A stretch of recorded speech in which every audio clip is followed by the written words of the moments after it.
All right, folks, good afternoon. This is a viewer watch collection video for Parabellum. That is not his real name, but it's Parabellum. He's Parabellum on Watch You Seek. And that's what he'd like to be called. So I'm going to read his email. Or rather, maybe what I'll do first is I'll show you some pictures of his collection. I'll start with one picture of his collection as a whole. I'll just show it later. All right. I'll read the email first, and then we'll get into it. Okay. He says, Johnny Casual, what's going on, my brethren? Let me preface this by saying I'm a big fan of your channel in general, and I also like how you sometimes play drum and bass jungle in your videos. I used to be a producer DJ in that genre of music. Nice. Etc., etc. Let's see. He also gave a generous donation, and I really appreciate that. Parabellum, Mr. Parabellum. All right. He says, I guess I should start out by saying that you have the dubious honor of actually introducing me to Archie Luxury. Oh my God. Do you hear that, Archie? Do you hear that? I send some customers your way too. I found out about your channel on Watch You Seek in reference to your 7 or so tiers of watchmaking. From there I discovered Archie Luxury, what a treat. CTJ, which is the Distinguished Gentleman, or Gentleman of Leisure now. Hodinky, several channels on watch repair, Ariel Adams and the Hour Time podcast, blogs, vlogs, etc., and a whole host of other horological entertainment and information. There is a plethora of it on YouTube, isn't there?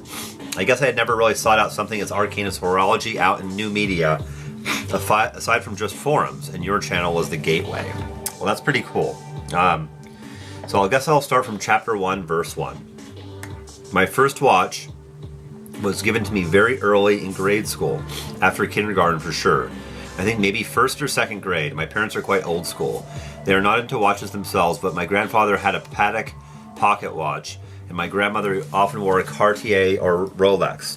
My first watch was cheap, plastic I think, on a nylon strap. It was a manual movement.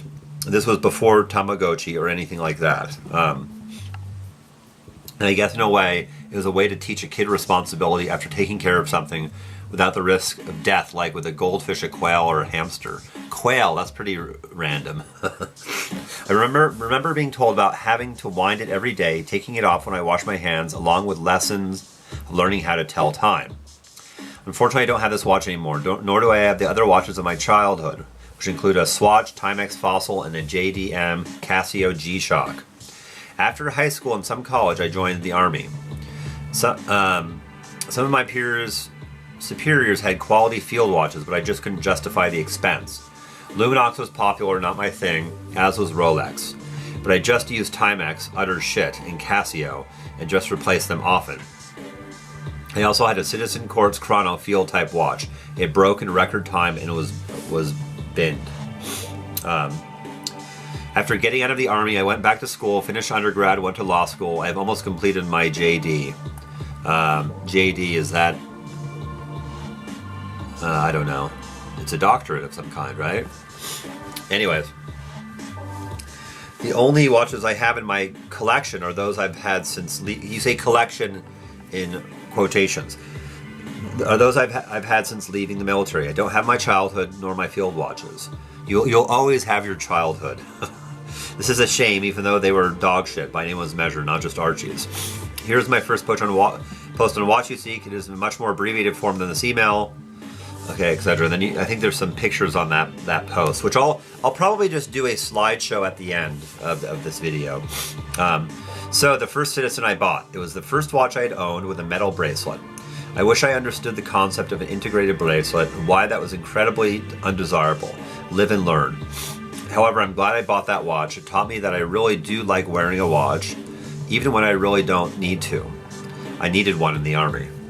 It also helped to sculpt my horological design aesthetic. I like darker dials. I prefer thinner cases. I intensely dislike numerals, Roman and Arabic. I like simple, legible layouts. My second watch of that group, the 8700, The day of the week hand seemed to be broken. This watch taught me that I really do need sapphire crystal in a watch I'm going to wear a lot. It also taught me that I like simple, legible dials. So I'm curious why you say that you do need sapphire crystal. As many people have said, the hard Lex, like that Seiko uses, for instance, it has a different quality. It's not necessarily inferior to sapphire. Sapphire is one of those, in my opinion, it's one of those big mystiques around it that's not all that. I mean, even within sapphire, there's different degrees of quality, of thickness, that sort of thing. All right. Where are we? Okay. The Perpetual AT. I really like this watch, especially as a tactical watch. The time and date are always correct.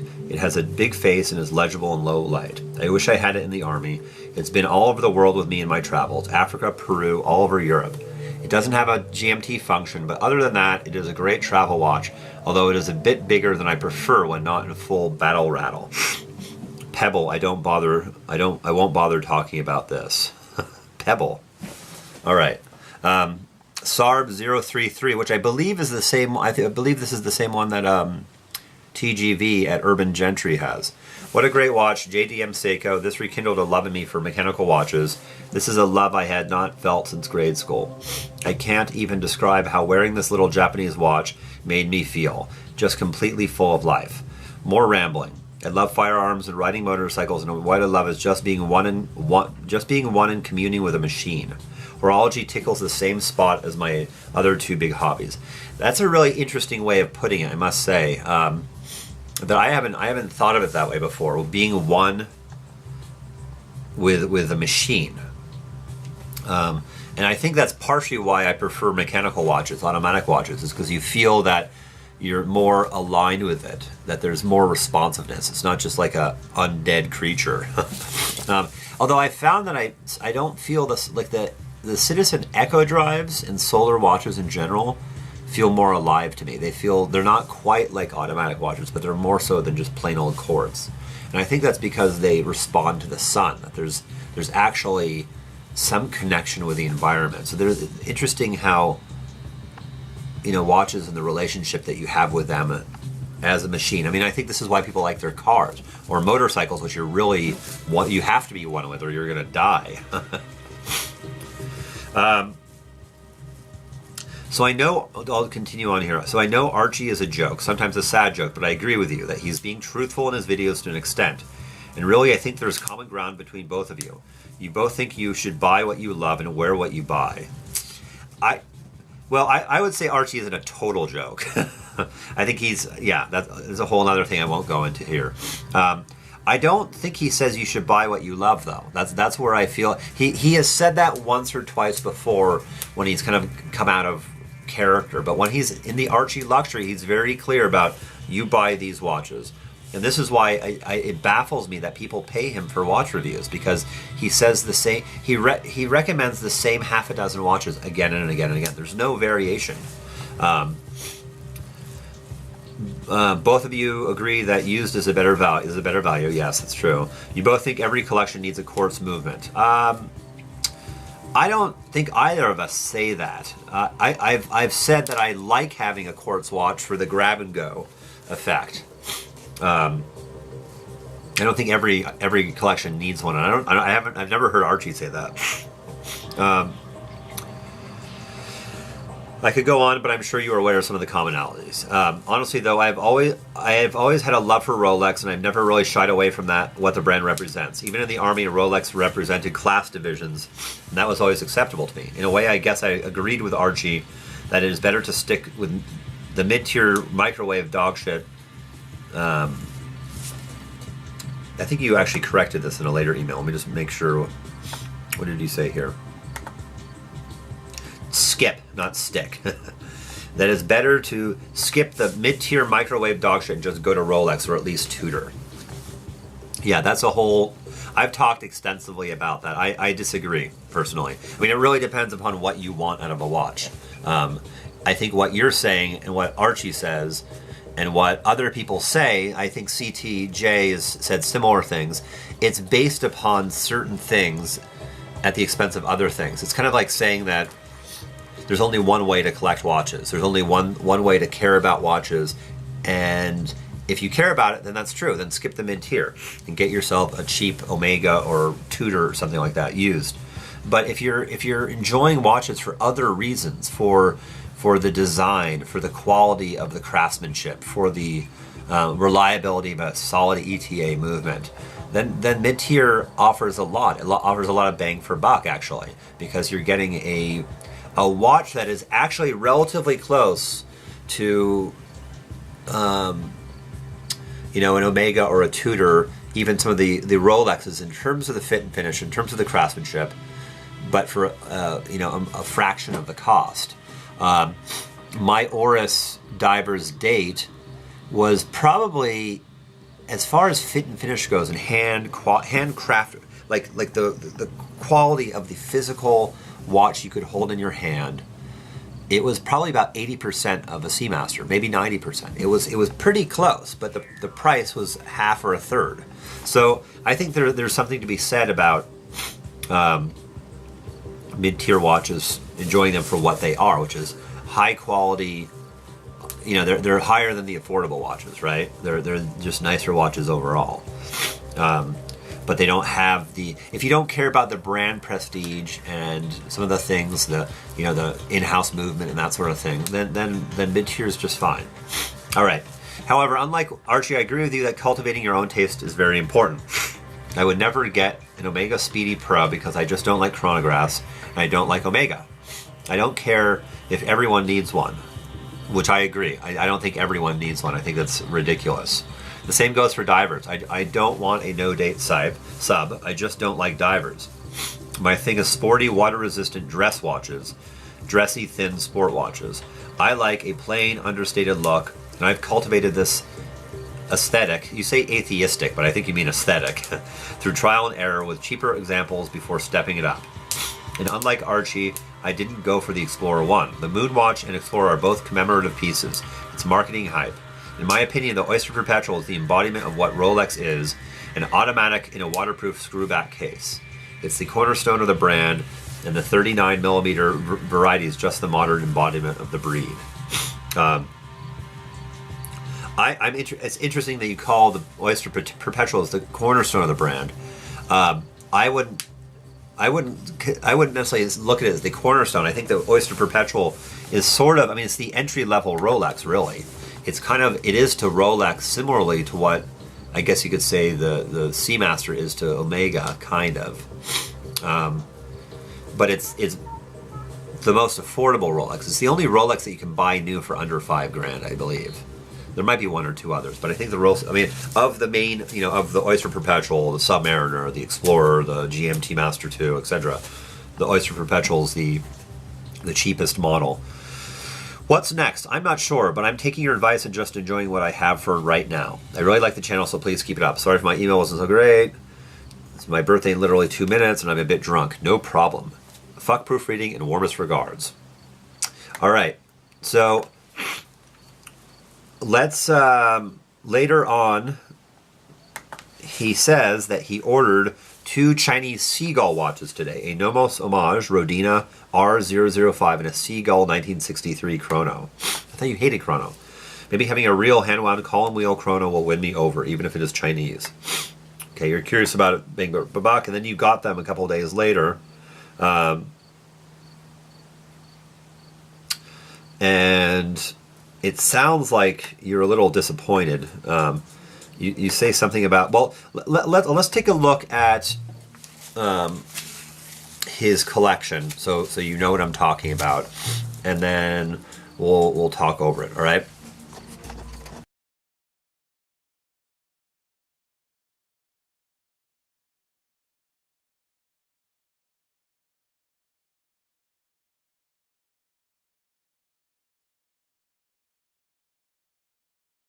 Okay, so there you saw a picture of his collection as a whole and his 2 new Chinese Seagull watches. And at the end, I'll put those pictures up again with a few other pictures of his collection.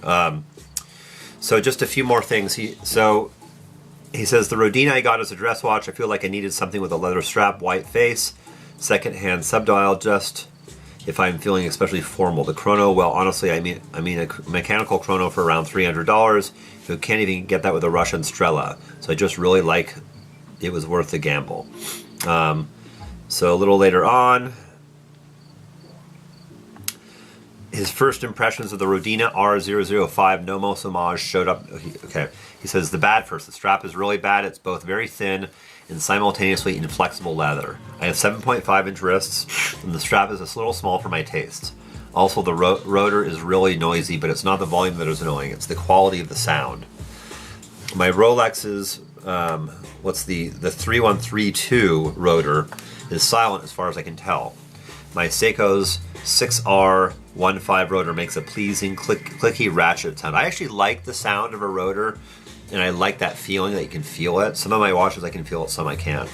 The ST17 Seagull rotor, opposed to clean, discreet clicks of the Seiko, sounds rough and sounds like grinding.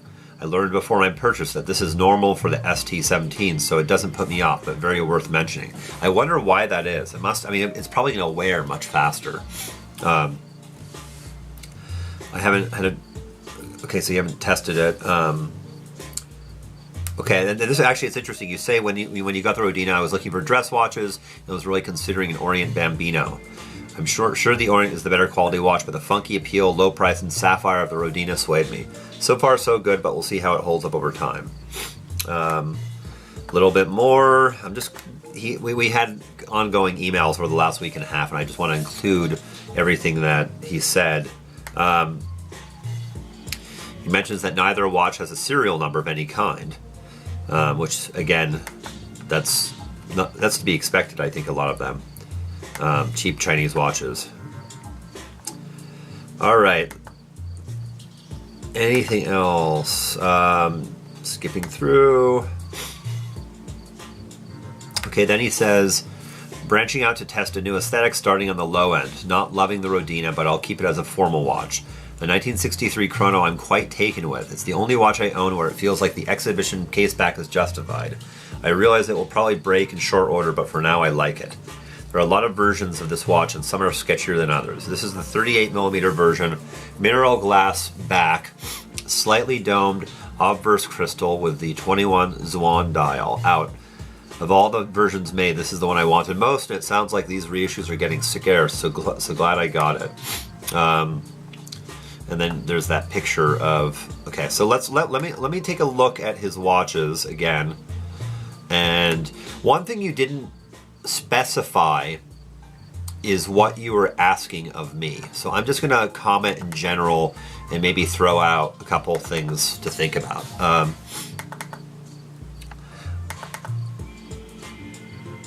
You have an interesting collection, I must say, and the reason I say it's interesting is because it's such a diversity of quote-unquote tiers. I consider, I think the Rolex Oyster Perpetual is what you would call a tier 4 watch. It's 4 plus. It's on the high end of 4. It's Rolex's most affordable watch, but it's still, an expensive watch. The Pebble, I can't even look at that thing. It's ghastly. And the Seiko Sarb 033, I just love. I mean, it's if I was I could see getting that watch. It's a little small for my taste. I like watches that are more. My preferred range is like 41 to 44. Even though I think my wrist is slightly smaller than yours, this is basically a 44mm watch. I don't, for whatever reason, I'm not crazy about dress watches, but that one is just, it really, to me, the Seiko Sarb 033 is like the perfect affordable dress watch. You can't beat that. I know the Bambino's almost a little more old school, retro looking, I believe. That's probably like the best dress watch under $200. I think the Sarb is a little over $300, $350. Great watch. And then your Citizens, forget what that one is at the end. They're nice watches. I'm not a big NATO strap fan. So, the thing that stands out most obviously to me and I don't think you said anything about this, but there's no color. Your NATOs have some color, or at least one of them does. But, you know, why not throw a blue dial watch in? Now, of course, I love blue dials. It doesn't mean everyone else has to love blue dials. I mean, you have these two lighter dial watches. So you say you're trying out an aesthetic, a new aesthetic, and I can see that because these two Chinese watches, they have a different look than what you have. I mean, first of all, a different color dial, and I agree with you. I like the Chrono much better. I think it's a cool watch. I mean, it's got that little red star of China, which is kind of cool. I guess if you are kind of veering in your aesthetic and you're starting, I like the idea of that you're switching into a new domain of watches, and different styles of watches, and starting from the bottom, and that's really cool. I mean, I think that's really, again, there's a couple of things that you've said in your email, almost offhanded. But are new ways of seeing things that I really like. I mean, I'm always looking for new ways to think about things. And one was the idea of the oneness with the mechanical device. And I think that's really, really interesting. And two is this idea of almost starting over again in a different aesthetic. I mean, it could be that someday I do that. I don't know. I love my divers and sports and aviation watches, that sort of thing. So it could be that someday when I grow up, I get more into dress watches, and then I could start with like the Bambino, and then maybe the Sarb, you know, that sort of thing, and move my way up. But that's the type of watch. It's also, you're talking about something more of an aesthetic quality, and I guess like in that vein, what I would recommend looking at is our Russian watches. There are some, you know, everyone knows about, there's a few YouTubers that have made the Vostok popular. Matt Stevens, CTJ, I believe, does Andy Hunter have one? I'm not sure. But there's lots of Russian watches that are worth checking out. There's one that I really liked on WatchUseek that I would check out. Actually, I think you had mentioned it, the Strela, the Poljot Soviet one. I think that's a cool looking watch. Unfortunately, it's expensive. It's this one is selling used for $900, but I think it's really cool. I think it's a really, really beautiful watch. Let's take a look. I mean, how cool is that? That is a really, really gorgeous watch. I don't know the quality. I've never, if I was to go the Russian way, I would probably be looking at something like this. This is the kind of dress watch that I would like to get. Or let's take a look at this. Now again, you say you're not into, here's another Poljot. Look at that, $350. That is pretty cool too. You say you're not that into chronographs.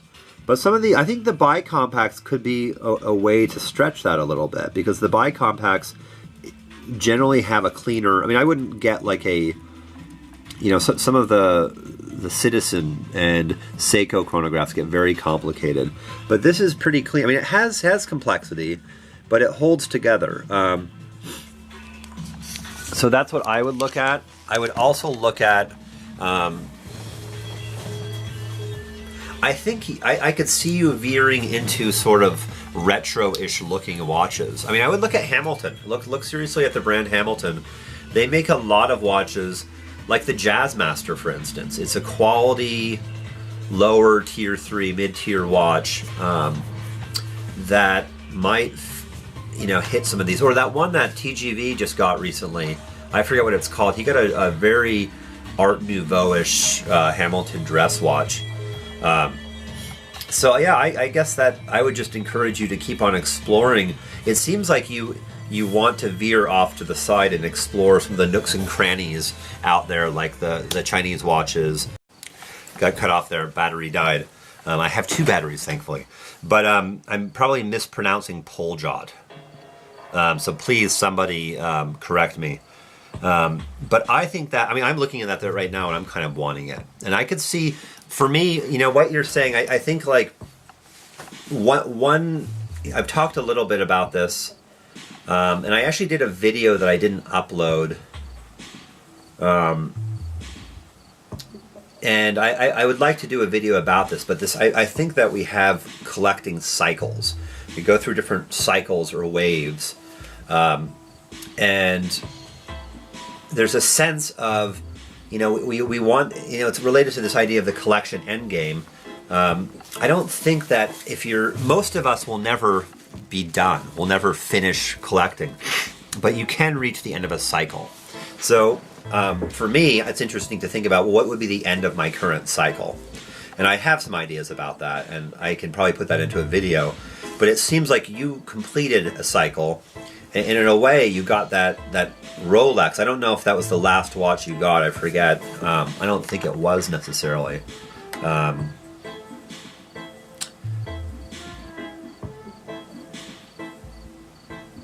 Yeah, I don't. It's interesting. You didn't even really talk when you were talking about your collection.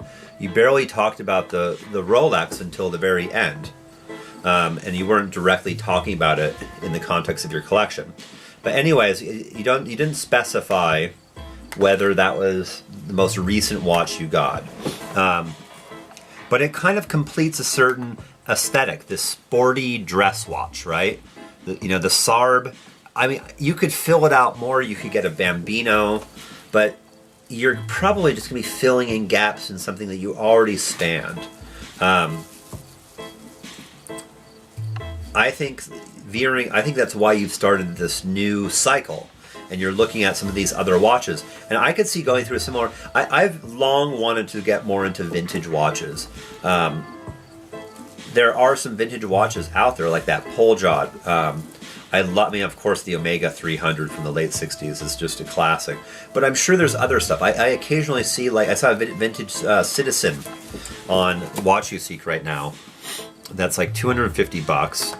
I mean, it's also a good way to bargain hunt and look for watches that are just a little off center. Let me show you this one that I thought was really cool. Citizen. I don't know if I'm going to find it.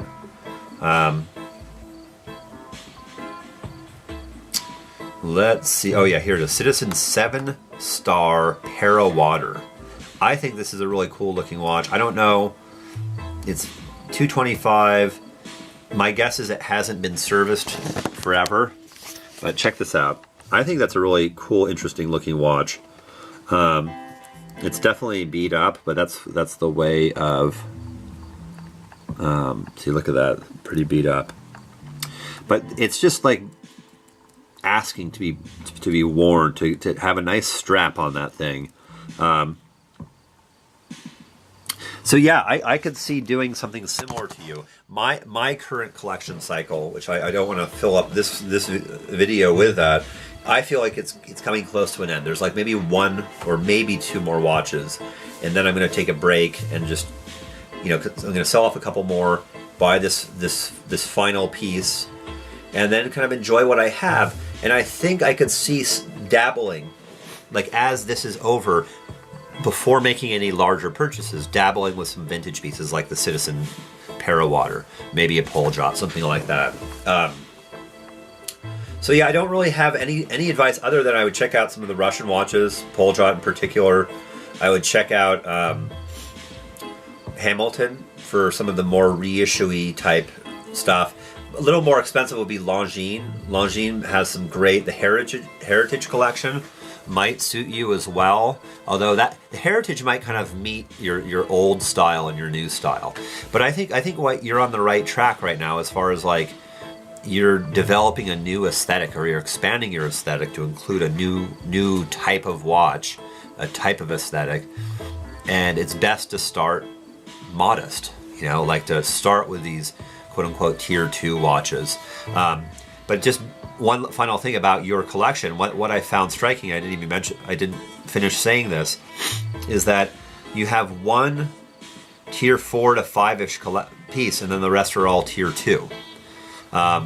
Or even one, I don't know what the Pebble, we won't count that. But the Citizens, the Seiko, those are all solid quality tier 2 watches.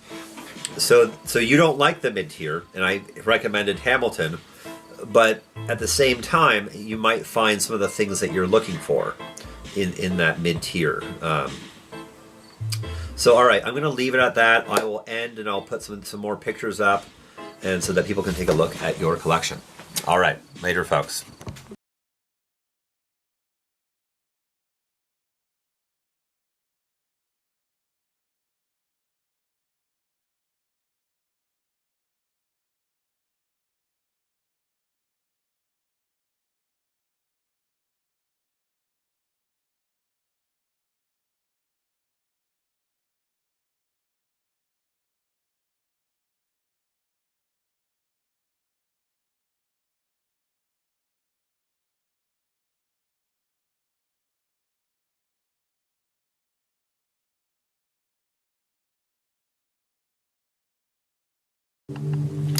All right, folks, good afternoon. This is a viewer watch collection video for Parabellum. That is not his real name, but it's Parabellum.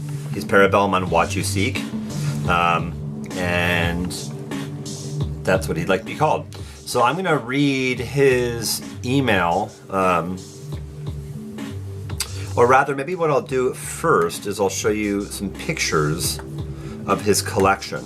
I'll start with one picture of his collection as a whole. I'll just show it later. All right, I'll read the email first, and then we'll get into it. Okay. He says, Johnny Casual, what's going on, my brethren?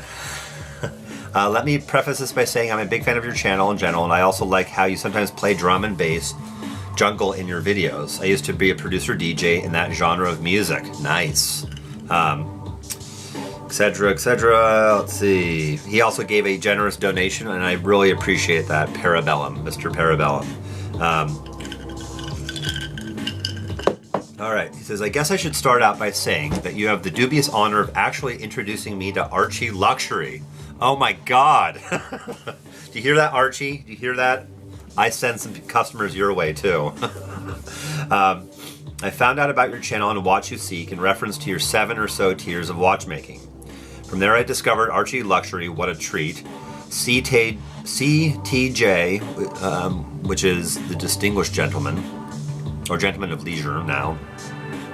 Houdinki, several channels on watch repair, Ariel Adams and the Hour Time podcast, blogs, vlogs, etc., and a whole host of other horological entertainment and information. There is a plethora of it on YouTube, isn't there? I guess I had never really sought out something as arcane as horology out in new media, aside from just forums, and your channel was the gateway. Well, that's pretty cool. So I guess I'll start from chapter 1, verse 1. My first lessons of learning how to tell time. Unfortunately, I don't have this watch anymore, nor do I have the other watches of my childhood, which include a Swatch Timex Fossil and a JDM Casio G-Shock. After high school and some college, I joined the Army. Some of my superiors had quality field watches, but I just couldn't justify the expense. Luminox was popular, not my thing, as was Rolex. But I just used Timex, utter shit, and Casio, and just replaced them often. I also had a Citizen Quartz Chrono field type watch. It broke in record time and was binned. After getting out of the Army, I went back to school, finished undergrad, went to law school. I have almost completed. First watch was given to me very early in grade school, after kindergarten for sure. I think maybe first or second grade. My parents are quite old school. They are not into watches themselves, but my grandfather had a Patek pocket watch, and my grandmother often wore a Cartier or Rolex. My first watch was cheap, plastic I think, on a nylon strap. It was a manual movement. This was before Tamagotchi or anything like that. And I guess in a way, it was a way to teach a kid responsibility after taking care of something without the risk of death, like with a goldfish, a quail, or a hamster. Quail, that's pretty random. I remember being told about having to wind it every day, taking it off when I wash my hands, along with